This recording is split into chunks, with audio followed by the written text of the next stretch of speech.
Você já parou para se perguntar no que é que o reformismo se embasava de elementos da realidade há um pouco mais de 100 anos atrás para justificar a sua teoria de que o capitalismo poderia ser destruído progressivamente através de reformas, através de um alargamento do Estado burguês? E você já parou para se perguntar que elementos da realidade o reformismo hoje, no século XXI, utiliza para justificar essa teoria? Então, vamos descobrir juntos nesse vídeo.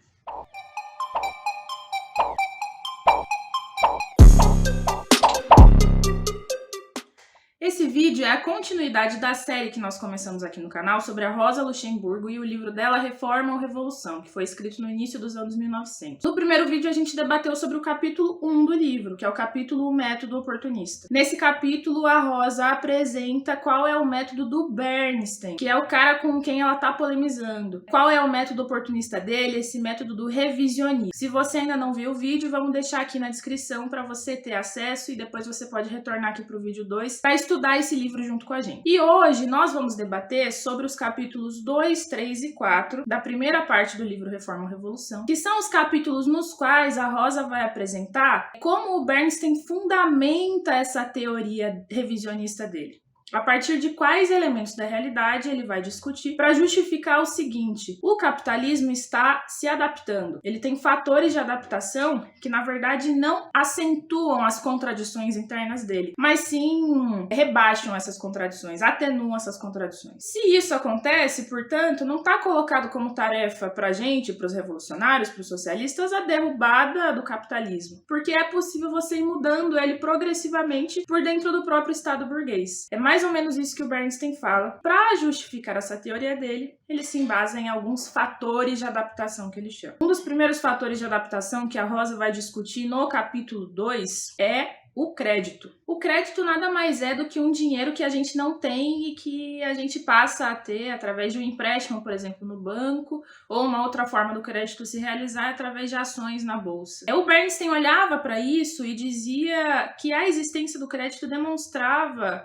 comprovava, justificava a capacidade do capitalismo se adaptar e atenuar suas contradições internas. Isso há mais de 100 anos atrás. Hoje é bastante evidente que o crédito, na verdade, é um elemento de crise, digamos assim, de endividamento das pessoas, de manter as pessoas como reféns, escravas dos bancos, dos juros, etc. Mas vejam que interessante que quando surgia o crédito naquela época, quando surgia o mercado, a bolsa por ações, era isso que estava se debatendo entre os revolucionários. E o Bernstein dizia que então atenuava as contradições do capitalismo. E a Rosa dizia o seguinte, é isso que ela vai apresentar de forma bastante brilhante, que o crédito apresenta um elemento de crise em relação à produção, porque ele proporciona a extensão da produção. Você adquire um dinheiro que você não tinha normalmente, né, entre aspas. Então você consegue superar os limites da própria produção para adquirir matéria-prima, para produzir mais. Isso gera superprodução. Isso gera crise do capitalismo. E de outro lado, ainda em relação ao consumo, as pessoas, através do crédito, elas conseguem superar os limites do próprio mercado, digamos assim. Então o crédito tem essa característica bastante interessante de superar a rigidez do capitalismo, de ser um elemento inflexível. Mas ao você poder superar os limites do próprio mercado, na verdade, em termos de consumo, isso gera endividamento. Primeiro fator de adaptação refutado pela Rosa. Um segundo fator de adaptação que o Bernstein apresenta, as organizações patronais, que seriam tipo cartéis e trustes. Será que isso demonstrou de fato uma tendência de diminuir as contradições do capitalismo? Hoje nós vemos que não. Que, na verdade, a existência de trustes, cartéis, essas patronais, elas acentuam a tendência do capitalismo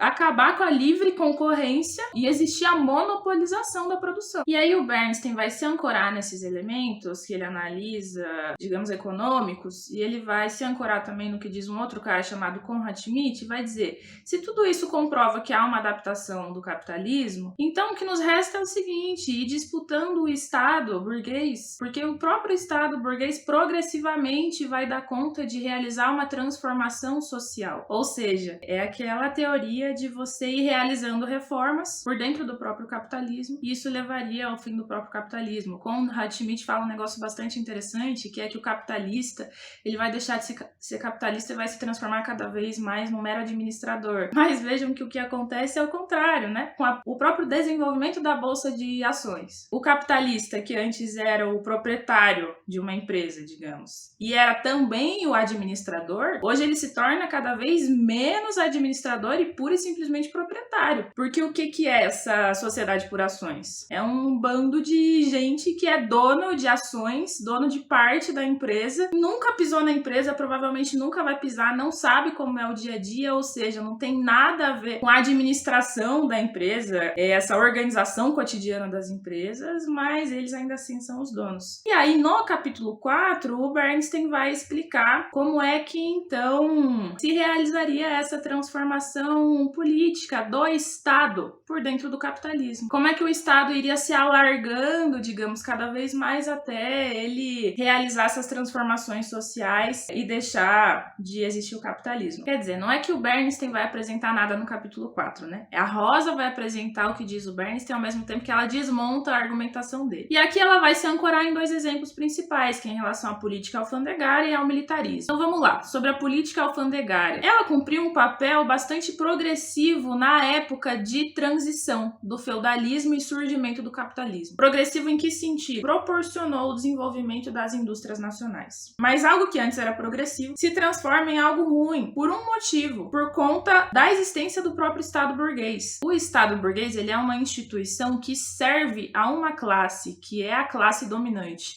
que no capitalismo é a burguesia. Essa burguesia à frente do Estado, comandando o Estado, não permite que a política alfandegária seja algo progressivo infinitamente. Porque a política alfandegária, na verdade, ela não dá espaço para surgirem novos ramos da indústria, novos setores jovens, digamos assim, que queiram começar o seu desenvolvimento interno. Inclusive, um parênteses, é daí que vem a briga entre os próprios setores da burguesia. Mas não, você não consegue surgir novas coisas. Na verdade, quem pode se desenvolver, se ancorando inclusive na política alfandegária, são os setores que já existiam, privilegia os capitalistas e os burgueses. E ao mesmo tempo a política alfandegária, ela aumenta o preço dos produtos no mercado interno.